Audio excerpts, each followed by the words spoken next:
Hello everyone, welcome to the first edition of the Worldvision Fan Contest in 2026. We are your hosts for this edition. I'm Fikile Mthwalo, the world-famous actress who all of you probably know from my glorious role in the beloved TV show, It's Complicated. You mean that show that has a grand total of 12 ratings on IMDb? Hey, stop ruining my bragging moment. Right? Well, anyway, I'm Mala, the first Mosotho singer to feature in this contest somehow. Even though we already won the contest? Oh well, I'm one of your hosts too. And so am I, Leomiel, another singer born in this great nation. I hope that the two of us represent the musicians from this country adequately enough. While I, Tseko Monaheng, hope to also be a good representative of Mosotho actors. Now, unlike a certain other person here, I don't expect people to be familiar with my work. They would really only know me if they watch a lot of South African films. But I am very happy to have been selected as a host here. Well, now that you know who we are, let us tell you about the rules of this edition, hosted in the great city of Butha. Really, most stayed the same from last edition, at least as far as what songs you can send is concerned. The date threshold had obviously shifted a bit, so songs have to be released no earlier than the 1st of July 2024 to be allowed here.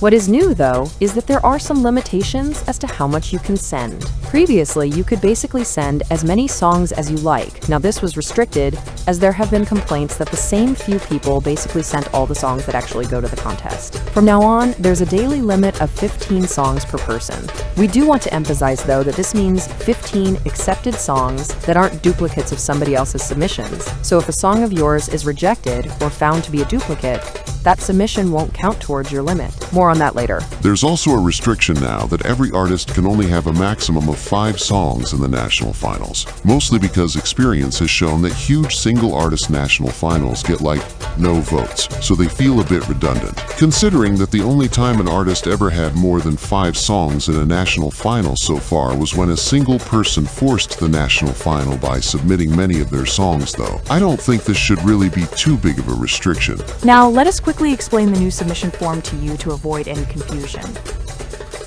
When opening the form, you may get asked to log in with your Google account. If you already submitted songs, you should ideally already be logged in, otherwise just do it again. Up at the top, you see this indicator as to how many songs you have submitted on the current day already. You have 15 daily spots, so there are 15 circles here. A green circle indicates that your submission was accepted. A yellow circle means it's still in review.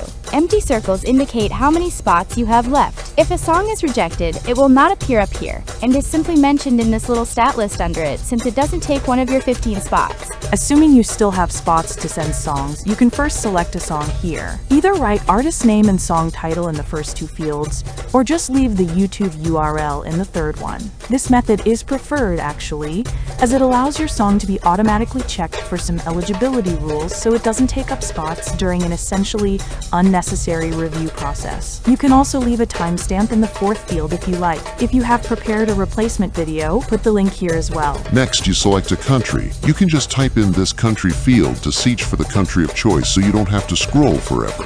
After you have selected the country, you have to select how your artist is connected to it. If none of the listed options apply, select the custom option and type your connection. Ideally, you also leave some source for the connection in the field below.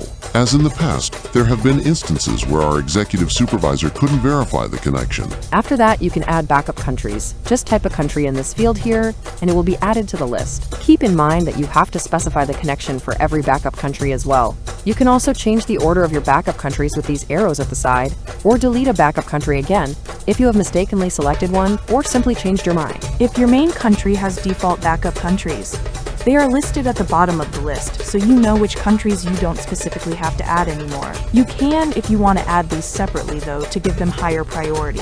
If your main country is taken, the song would be borrowed out to the first free backup country in the list, so the order can be important. You can also add the default backup countries of a specified backup as a separate list of unspecified order with this link. That should appear on all countries with default backup countries. This element can then be moved around in the field like any regular backup country, with the notable difference that you can't move it higher than the country it's back up to. Yeah, this is the result of our executive supervisor fixing a strange loophole in the rules that a country could borrow as default backup from a country that itself isn't even competing. Trust us, we know what we are talking about. The only reason Lesotho is even hosting is because of this very strange method. Otherwise, our neighbors in South Africa would likely be the hosts today. Keep in mind that because of this loophole being closed, manually added default backup countries of not listed backups aren't accepted unless the artist is connected to them themselves. Please remember the difference between backup and borrower though. You can absolutely name something like Liechtenstein as backup for an artist related to Switzerland. Just check the country list, which country counts as what. When all that is done, you should be able to press the Submit button. You should then get a little message right away stating the status of your submission. Usually, this should say something like, "Your song has been submitted for manual review," though if the automatic check finds your entry ineligible, it will instantly tell you it was rejected here. You can then track the status of your submission through the circles at the top, or if you want even more information, you can click on them for a detailed breakdown of all your submissions. By the way, if you see this gray question mark in the top bar, you are advised to go to this page anyway, as it means our executive supervisor needs more information on one of your entries that you can provide on that page. You can provide this additional information throughout the entire submission window, even while you can't submit new songs due to your limit being used up. Well, I think that's everything you need to know about the forum. Submissions should be open now. We hope many of you will join them. They will be open until Tuesday, the 24th of February at 23:59 Central Europe Time. The daily limits will be reset twice, once at midnight from Sunday to Monday, and then at midnight from Monday to Tuesday. There won't be a reset from today to tomorrow, as by experience, the first few hours will bring in by far the most submissions, so our executive supervisor will need more time to check the day one submissions. Well, and that's it. You can submit songs now. You will see us again when the contest properly begins in a few weeks. So until then, bye!